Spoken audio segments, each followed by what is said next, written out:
faly miarabanao indray a tratr'izao fotoana izao andro faefatra amin'ilay lohateny lehibe hoe ireo fahagagana fito ao amin'ny filazantsara no saratany jaona isika nio. Mino afa mety izay fotoana 3 andro izay fanaratsika izay lesona izany dia betsaka ny zavatra mety efa niraisinao. Androany indray tsika dia anaraka lohateny vaovao izay ampahery anao. Alohan'izany anefa dia andrehiry isika ary isy fafaka koa atao.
ary vavaka arsika.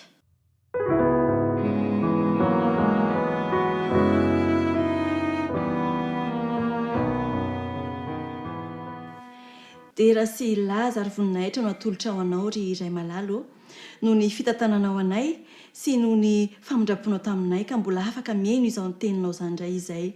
Ainganay izany teny izany dia mahamelombelona ny fanahinay ary mba tonga anay ho vonina hatrany ihany koa amin'ilay fitsananao lehibe fandroana indray. Minaran'i Jesosy, amen.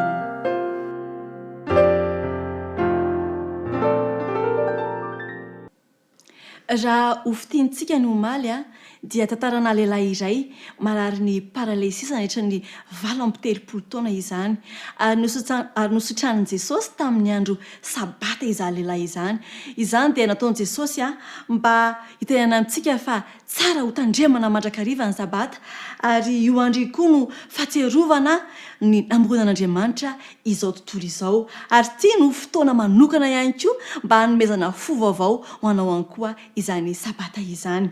Anio isika dia hitondra lohateny vaovao indray, ray vaovao indray hoe famantarana ny fanafahana. Fahagagana anankiray izay nataon'i Jesosy hafa indray no entina amintsika. Hitondra lohateny hoe fampitomboana ny mofo.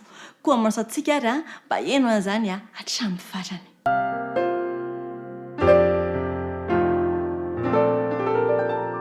Amafisina ny fiarabana ho antsika rehetra indray amin'ity takariva ity. Isaorantsika Andriamanitra noho ny famindram-pony sy ny fitahiny mbola afaka miaraka indray isika amin'ny alalan'izao fandaharana izao. Mbola ao anatin'ny loha hevitra lehibe izay hianarantsika tao anatin'ity herinandro ity ihany isika dia ilay loha hevitra manao hoe ireo fahagagana fito ao amin'ny filazantsara nosoratany Jaona. Amin'ity androany ity dia hianatra ny fahagagana fahaefatra isika. Ny lohateny nampitondraina an'izany dia natao hoe fampitomboana ny mofo, famantarana ny fanafahana. Fampitomboana ny mofo, famantarana ny fanafahana. Ndao hiaraka hamaky avy hatrany isika ny fanambarana ao amin'ny filazantsara nosoratany Jaona toko 9 manomboka amin'ny 2 ka hatramin'ny 4. Jaona toko 9 ary ny 1 ka hatramin'ny 4. Rehefa afaka izany dia niala teo Jesosy ka lasa nita ny ranomasin'i Galilia dia ny ranomasin'i Tiberiasy izany. Ary nisy vahoaka betsaka nanaraka azy noho ny nahitany famantarana izay efa nataony tamin'ny marary. Jesosy niakatra tao an-tendrombohitra dia nipetraka tao mba amin'ny mpianany. Fa efa akaiky ny Paska ilay andro firavoravony jiosy.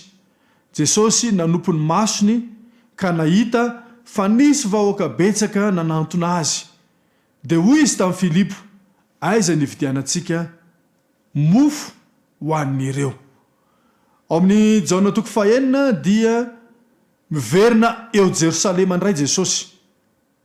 Azo lazaina hoe miverina fandroany fantelo eo Jerosalema izy ankehitriny ary eo amorony ranon'ny Galilia no miseho ny tantara eo amin'ity Jaona toko 9 ity. Eo amin'ny 2 dia tsipihany soritsoritany mazava ny fisehon-javatra. Hoy ny fanambarana ao amin'ny Jaona toko 9 ary ny 2. Ary nisy vahoaka betsaka nanaraka azy noho ny nahitany famantarana izay efa nataony tamin'ny marary.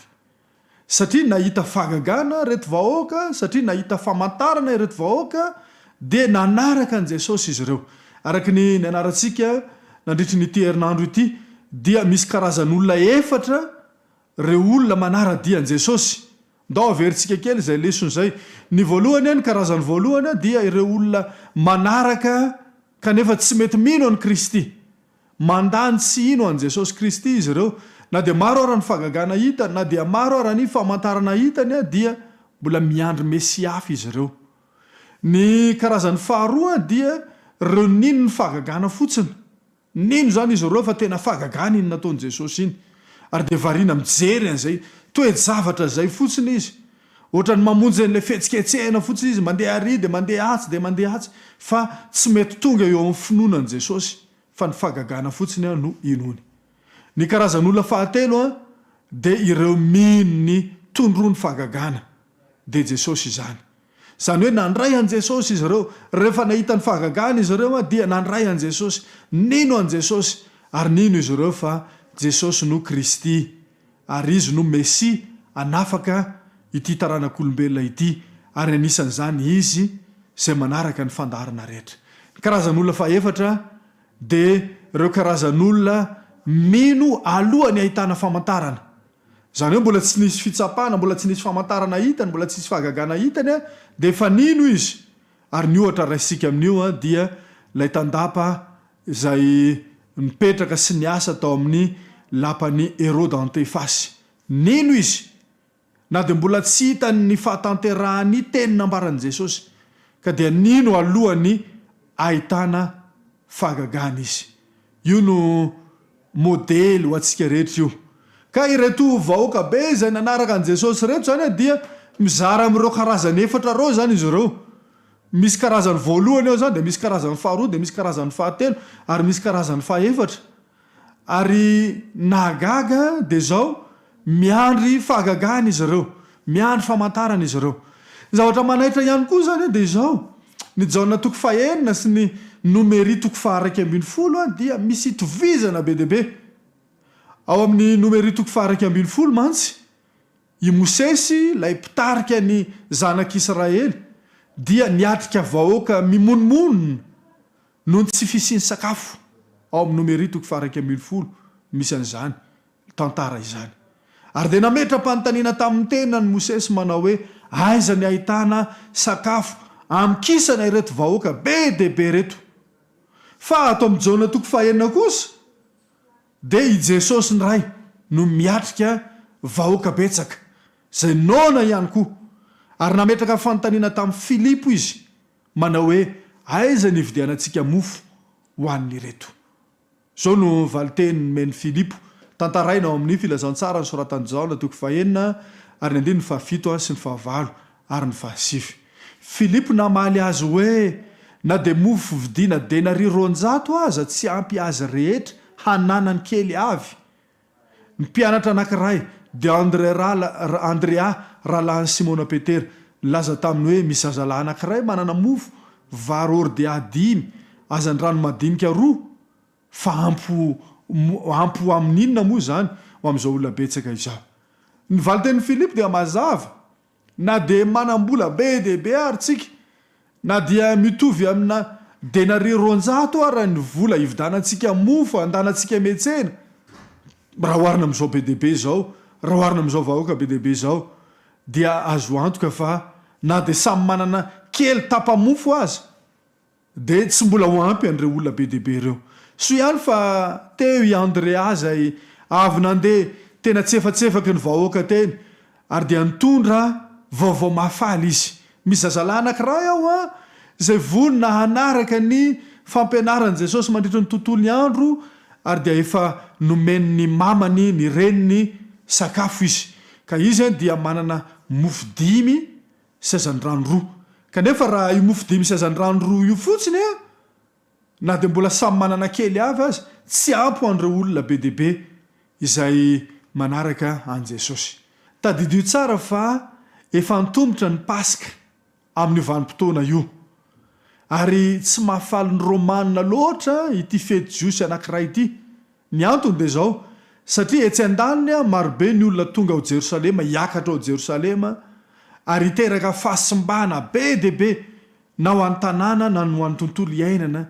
izany vahoaka betsaka izany faharoa etsakilany ireo jiosy reto dia ny saintsaina mandraka riva ny fanafana azy ireo tao Egipta koa tsy dia nakasitrahan'ny Romanina velively ny saintsainan'izy ireo ny ho fanafahana azy ireo eo ambany ziogany Romanina ankilany koa nefa misy olona maniry ampiakatra an' Jesosy ho mpanjaka vokatra ireo rehetrarehetrareo dia azo lazaina hoe enjakenjana ihany ny toedra raha rehetra manampitrotraka moa ny zelota zay mandrisika ny jiosy ikomy amin'ny Romanina koa dia ireo zany ny tontolo kevitra nisy mialohan'ny fahagagana zay nataon'i Jesosy ingay Joseph Flavius ilay mpahay tantara jiosy dia napahafantatra antsika fa amin'ny fetin'ny Paska dia nantsony Pilato ireo miaramila fiandry nomena andraikitra hitandro filaminana eny amin'ny toerana fivoriam-bahoaka sy ny manodidina ny tempoly mba anara-maso so misy fikomina. Natao zany natao ny fomba rehetrarehetra mba ahatonga ny filaminana zany ho amin'ny tokony ho izy. Ary zavatra tena natahoran'ny jiosy koa akoatran'izay dia reto miaramila romanina izay toa sasa. Ary ny tena atahorana izy ireo dia sao de hiditra ao amin'ny faritra masina ao amin'ny tempoly reto miaramila romanina zay gentilisa ary tsy tokony hiditra animba ny fahamasinana izany tempoly izany. Dikan'izany de zao ny jiosy rehetra mihitsy na firy-taona de samy miomana ho amin'ity pasika ity ary miandrandra indrindrandrindra ny sakafon'ny pasika. Miandrandra ny sakafon'ny pasika io izy ireo ary mieritreritra izy ireo fa amin'ny fiaingana avy tany amin'ny tany mpanandevozana amin'ny fiampitana ny ranomasina mena ary amin'ny manana latsak'Andriamanitra avy any an-danitra ary amin'ilay rano izay mikorina avy eo amin'ny vatolampy dia zay rehetrarehetra zay ny fankalazana ny pasika ary mieritreritra n'izany rehetrarehetra zany izy ireo. Koa Jesosy dia mipetraka eo amorony ranomasin'ny Galili miatrika ireto vahoaka nona pasika ny andro nona izy ireo tsy manana sakafo izy ireo ary tsy ny sakafo ihany no tsy misy fa hatramin'ny fandriam-pahalemana dia tsy nisy avokoa. Ny vahoaka dia efa nandre tao amin'ny sinagoga ny fampianarana miakasika ny diabe ary fantatra izy ireo tsara ny tantaran'ny mofo ny latsaka avy any an-danitra izay mamelona sy mahavoky ny zanak'Israely samy nanangona izay zakany. Fantatra izy ireo ny tantarany mana koa raha miseho ity fahagagana izay hoenarantsika ity dia hoetreretin'izy ireo ho fitahiana sy fahagagana manokana avy amin'Andriamanitra izany. Ny tena olana mantsy de izao araky ny nambarantsika teo tsy ny sakafo ihany angeny tsy nisy fa na ny filaminana na ny fahafahana dia saika voafetra avokoa. Indro Jesosy nandray ny mofo vary ordia 5 azany rano maina 2 ary dia nanomboka namoky ny vahoaka. Ny soratra masina dia milaza fa ny inana arak'izay nilainy ny olona rehetra eo amin'ny 1:12 misy an'izany.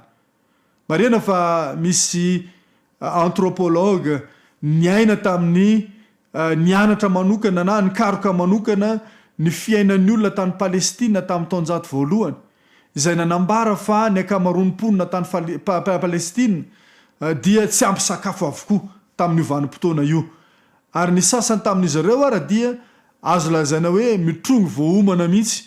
Koa tena mahaliana azy ireo zany ny afantarana sy ny ahafahana mihinana arak'izay ilainy ity fahagagana izay ataon'i Jesosy ity. Fifaliana ho azy ireo zany ny hihinana ny mofo sy ny azany rano vokatry ny fahagagana izay ataon'i Jesosy. Ndao iverenantsika ny famakinany Jaona 4 Jaona 4 ny 10 ka hatramin'ny 17.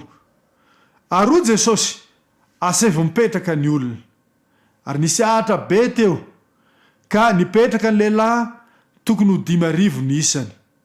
Dia nandray ny mofo Jesosy ary rehefa nisaotra dia nizara izany tamin'izay nipetraka ny hinana izy ary ny azany rano koa arak'izay nilainy. Ary rehefa voky ny olona dia hoy Jesosy tamin'ny mpianany angonony sisa tsy lany mba tsy hisy ho very. Dia nangonona ka nahafeno arina 12 sombotsombony mofo vary ordia 5 izay ambony tsy lany ny hinanana. Misy rafitra misy lamina apetraka Kristy mazava tsara eo. Kristy dia tompony fandaminana ary aminatin'ny fandaminana nanaovany zavatra rehetrarehetra. Eo amin'ny 10 dia hoy izy hoe asevy mipetraka ny olona na lamina aloha na saina mipetraka aloha mety natsitokitoky ihany koa arangamba dia natao ny fanisana. Rehefa natao ny fanisana dia voalaza fa misy lehilahy izy izay tokotokony no eo amin'ny 5,000 no isany ary dia nanomboka nandray ny mofo amin'izay Jesosy.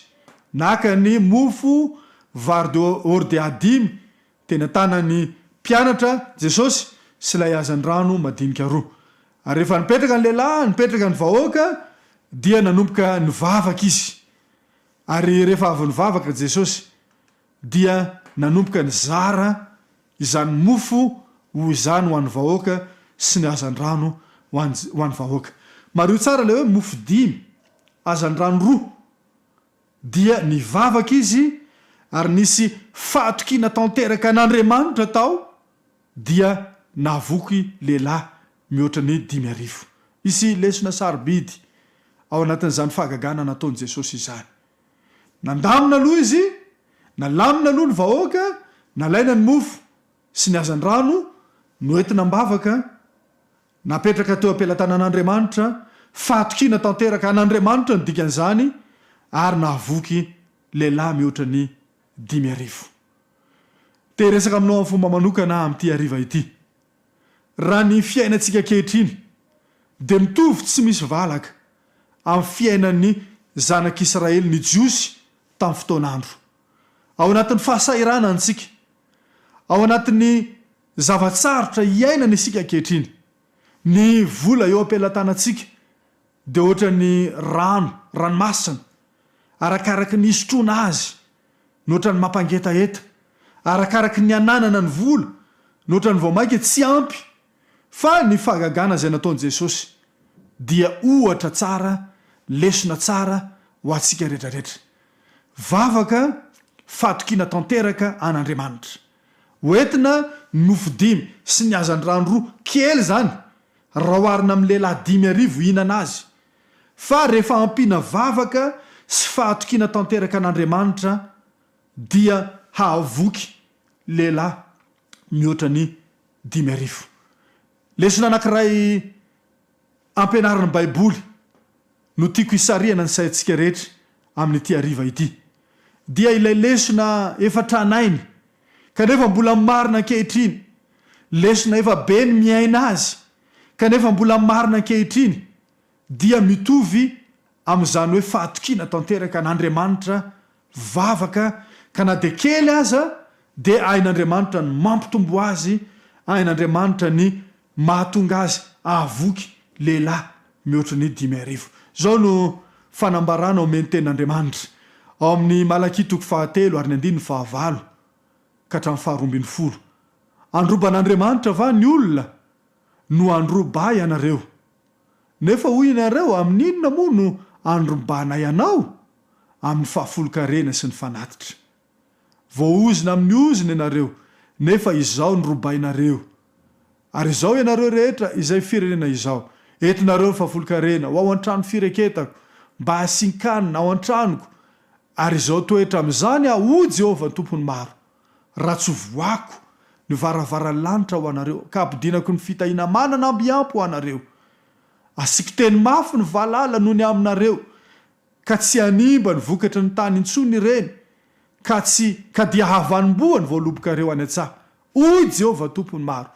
Ary ianareo ataon'ny firenena rehetra hoe sambatra, ary ho tany mafinaritra ianareo. Hoy Jehovah tompony maro. Malaki 7 ary ny 9 ka hatramin'ny 12. Kely lay mofo 5 sy ny azan-drano 2 raha oharina amin'ny olona hihinana azy 5,000. Kanefa rehefa apetraka eo ampelantanan'Andriamanitra izany, rehefa misy fahatokiana tanteraka an'Andriamanitra izany, tahaka nataon'i Jesosy, dia ampy ahavoky olona 5,000. Ny fanandramana izay resahanao amin'ny bokin'ny Malaki 3 dia fanandramana mahakasika ny ampahafolony. Rehefa mandray karama ny olona anankiray, rehefa mandray fitahinana tombarotra ny olona anankiray, ka mahatoky tanteraka an'Andriamanitra izy, mahatoky tanteraka ny tenin'Andriamanitra izay nivakiana teo izy, asorony ny ampahafolony, ka le ambony iny le kely sisa araky ny fahitantsika azy amin'ny maha-olombelona antsika iny, iny kely iny dia ahavoky olona mihoatra ny 5,000. Fanandramana efa nisy hatramin'izay izany, ary tian'Andriamanitra mba hiaina ny vahoakany ihany koa anaovantsika fanandramana amin'izao vanim-potoana misy antsika izao.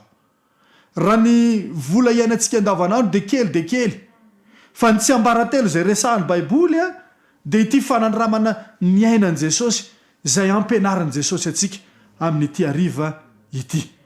Ny ampafolony a dia kajina tsotra amin'le hoe raha mandray arivo ariary ianao zaraina folo lay arivo ariary, zany hoe in'lay ampahafolony iny zany arivo ariary misy ariary zato ao, iny ariary zato iny an'Andriamanitra iny, tsy atsika olombelona iny fa an'Andriamanitra iny.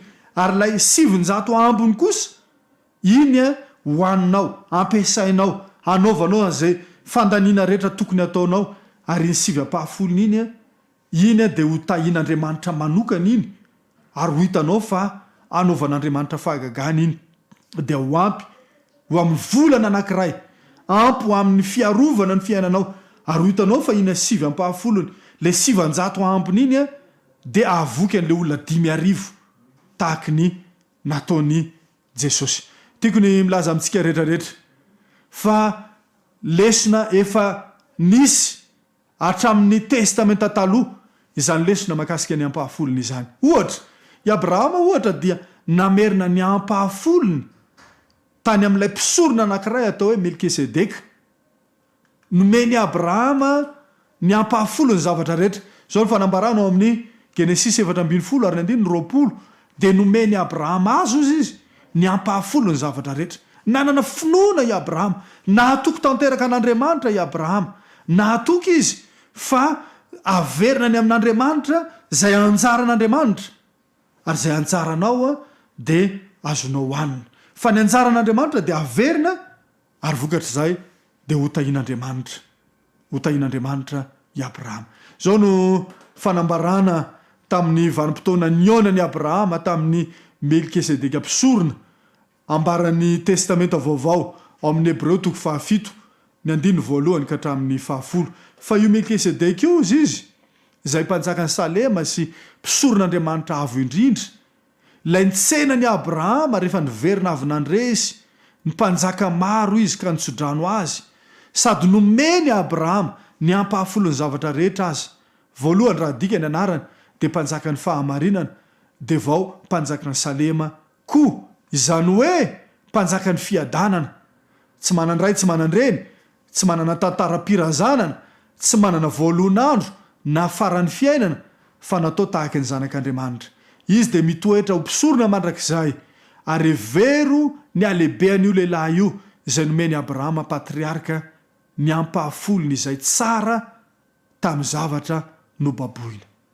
I Abrahama dia nanao fanandramana manokana ny mba hamerenany ny ampahafolony ho an'Andriamanitra, satria izay natao hoe mahatoky an'Andriamanitra, mahatoky ny teny izay nambarany baiboly, nambaran'Andriamanitra, ary tsy mbola diso hatramin'izao andro iainantsika izao ankehitriny izany.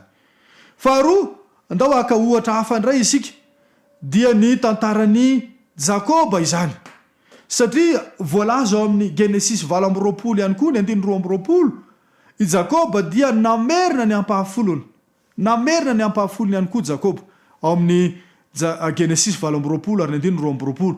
Dia zao ny fanambarana ao amin'ny tenin'Andriamanitra, ary ity vato izay naoriko ho tsangam-bato ity ho tranon'Andriamanitra, ary zay rehetra omenao aho i Jakoba dia omeko anao tokoa ny ampahafolony. Nanao fanandramana reo patriarka lehibe anankiroa reo, ary notahian'Andriamanitra manokana ny fiainany, satria nahatoky an'Andriamanitra, nahatoky ny tenin'Andriamanitra izy ireo.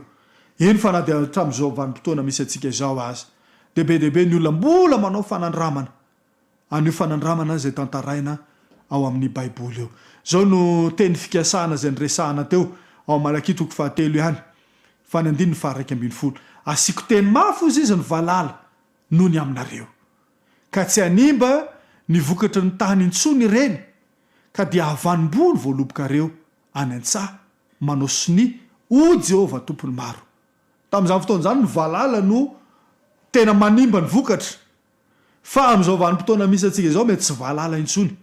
Fa rehefa mahatoky an'Andriamanitra ianao, rehefa mpiara-miasa amin'Andriamanitra ianao, rehefa mametraka an'Andriamanitra ho mpiara-miasa aminy ianao, dia anjaran'Andriamanitra ny miteny mafy ny valala ozy izy anjaran'andriamanitra ny miaro ny zavatra rehetra zay o ampelatananao eo amin'ny andiny faharoambin'ny folo de ozy izy hoe ianareo dia ataon'ny firenena rehetra hoe sambatra fa ho tany mahavokatra ianareo reo malala ny fanandramana izay nampianariny Jesosy ao anatin'ny fahagagana momba ny mofo dimy sy azandrano roa de ny ahatonga atsika ahatoky azy tanteraka amin'ny zavatra rehetra ahatoky ny teny zay nambarany vavan'Andriamanitra ary tian'Andriamanitra raha miainan' zany isika am'izao vanim-potoana misy atsika izao ndao iverina any am'jaona toko fahaenina isika raha teo ampinanana ny mofo dimy sy ny azandrano roa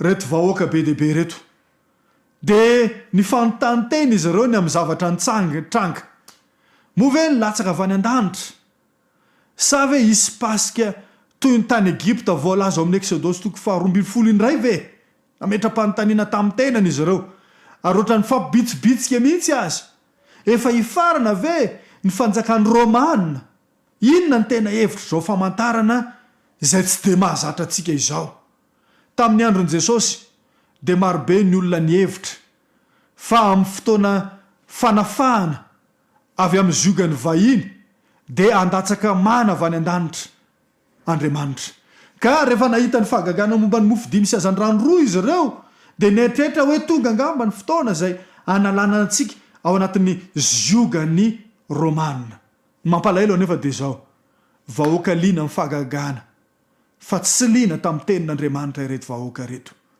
tsy liana tamin'ny tenin'ilay mpanao fahagagana de Jesosy ny vahoaka fa variana fotsiny ny hinana ny mofo dimy sy azandrano roa ny mofo zay mahavoky vetivety no tadiavina izy ireo fa tsy ilay mofo ny fiainana de Jesosy Kristy izany ny famantarana no ny fantohany fijeriny vahoaka sy ny fiainany fa tsy ilay tondroany famantarana de Jesosy Kristy ary zao no namarana ny Jesosy aniny fahagagana nataony iny ary zao ny teny mafy no teneny namarana ny azy Jaona toko fahaenina ny andiny fahaenina amby roapolo sy fahafito amby roapolo Jesosy namaly hoe lazaiko aminareo marina de marina tokoa mitady ahy ianareo nefa tsy noho ny nahitanareo famantarana fa noho ny nananareo mofoka voky aza miasa hahazo hoanina mety ho levona fa ny anina maharitra ho amin'ny fiainana mandrakizay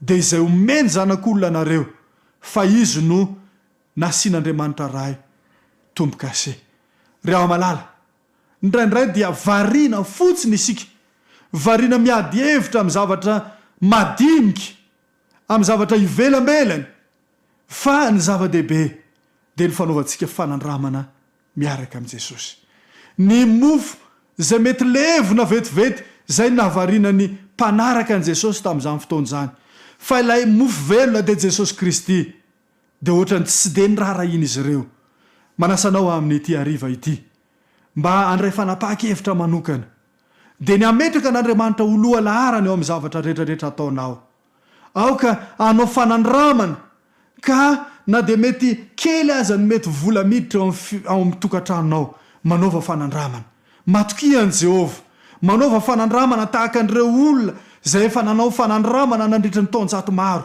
zay nahita fitahiana tamin'ny famerenana ny ampahafolony sy nanaova ny fanatitra ho an' Jehova koa tiako ny mivavaka manokana ho anao amin'ity hariva ity mba hahafahanao mametraka an'Andriamanitra ho loha laharana amin'ny zavatra rehetra zay ataonao ka ho feny fitahiana ny fiainanao ary ho feny fanambinana ny zavatra rehetra kasihan'ny tananao iaraka ivavaka isika amarana izao fandarana izao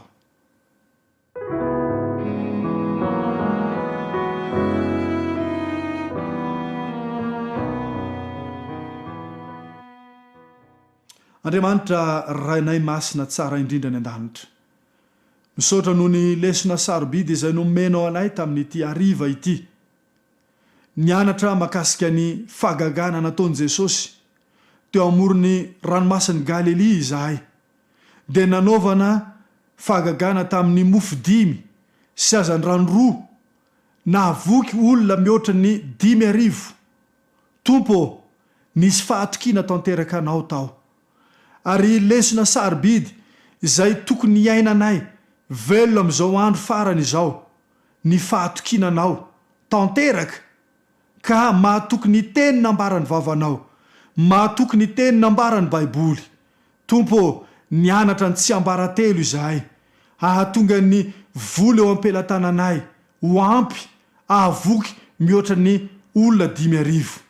Tompo, ampio izahay mba tsy andalo fotsiny eo amin'ny sofinay izany lesona izany, mba hanampy anay hanao fanandramana ka tsy ho tahaka an'ireo jiosy nihinana ny mofo sy voky ny trondro ka dia variana fotsiny tamin'ny mofo sy ny trondro, fa Jesosy Kristy ilay mofonaina dia tsy noraisin'izy ireo. Aoka Tompo, hifantoka any aminao mandrakariva ny sainay, ka ny andronay sisa dia hanaovanay fanandramana, ametrahanay anao loha laharana ary ahatonga anay ahatoky anao amin'ny zavatra rehetra tanterahanay.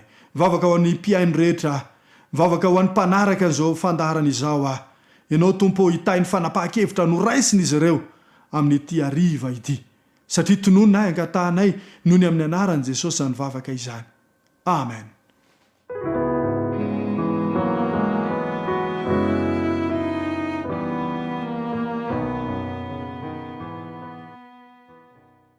Izay indray aloha ny anio, mino fa nisonesona lehibe izany raisinao tamin'izany fagagana ataon'i Jesosy izany. Raha pitso ihany koa tsika dia anaty lesona ray vaovao izay mety indrindra amin'ny fiainanao. Manasa anao ary ho avy eto indray raha pitso hiaino izany tenin'Andriamanitra izany. Mandram-pona tompoko.